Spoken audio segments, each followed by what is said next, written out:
La jeune génération, aujourd'hui, renvoie l'ancienne génération devant ce mur-là.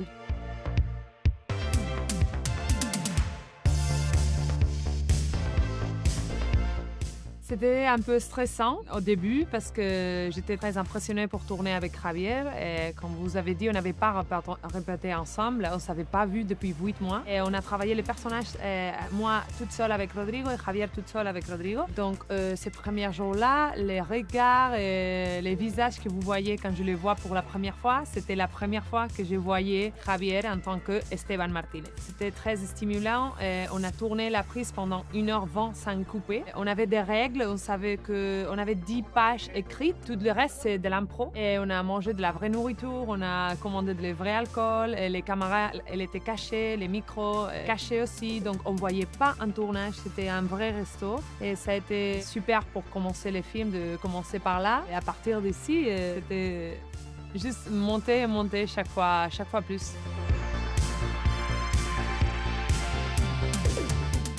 C'est un rôle qui est court, qui est petit, mais qui est très fort. Et ce qui était intéressant, c'est qu'il fallait créer une intimité avec Javier Bardem que, pour mon malheur, je ne connaissais pas. Il a fallu s'inventer un passé commun qui n'existe pas. C'était un peu le challenge. Il fallait fallait qu'on sente une habitude entre nous. C'est passionnant à faire ça, parce qu'elle n'existe pas. Je crois que j'ai pas trop pensé à jouer la comédienne, parce que je voulais pas me rapprocher d'un cliché. Et à la fin, être un comédien, c'est rien. Et je veux dire, c'est être présent dans un plateau et normal. Je croyais que si j'étais trop consciente de ce que j'allais faire, c'était pas bien pour le film. Je voulais pas décider ce que je voulais faire. J'ai décidé avec Rodrigo de me rencontrer chaque jour sur les plateaux avec lui et sauter et voir ce qui se passe, parce que je voulais pas trop décider. C'est vrai qu'on a beaucoup parlé si c'était important de changer un peu quand je joue Emilia ou quand je joue Gabriela dans les films. C'est un truc que j'adore faire quand je joue. Penser chez moi, préparer les rôles, penser beaucoup, travailler fort. Et quand je suis dans les plateaux, j'essaye d'oublier tout et de juste être là.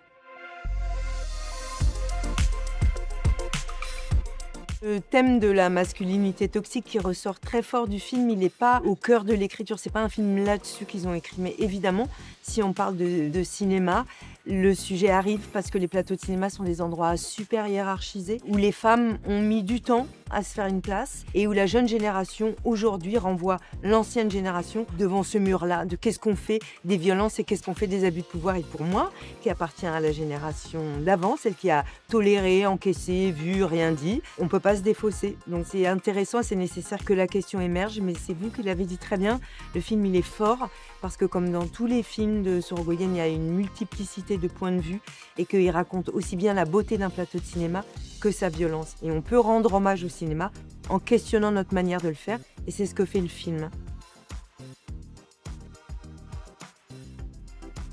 Je sais pas, c'est une belle question. Moi je pense que Vicky elle va réaliser un jour. C'est vrai? Ouais. C'est beau, merci. Ça serait cool. Avant de faire L'être aimé, je t'aurais dit l'abandon, mais je l'ai déjà fait avec L'être aimé. Je sais pas, c'est compliqué. J'ai pas pensé à ça. Toi, de quoi tu ferais un film? J'ai une obsession dans ma vie qui est la justice. Depuis toute petite. Et il se trouve que j'adore les films de procès. Et il se trouve que dans ma vie, j'ai eu l'occasion beaucoup d'aller voir des procès pour préparer des films ou pas pour préparer des films. Et je n'ai jamais encore vu une salle d'assises au cinéma comme je l'ai vu dans la vie. J'en ai vu plein d'intéressantes. Le procès Goldman, c'est vachement bien. Anatomie d'une chute, c'est génial. Mais c'est la salle d'assises de Triet et celle de Cédric Kahn. Moi, j'ai pas vu celle que je vois en direct. Ça, j'aimerais bien. Mais moi, je réaliserai jamais. Donc j'attendrai que Vicky me l'écrive, ce film-là.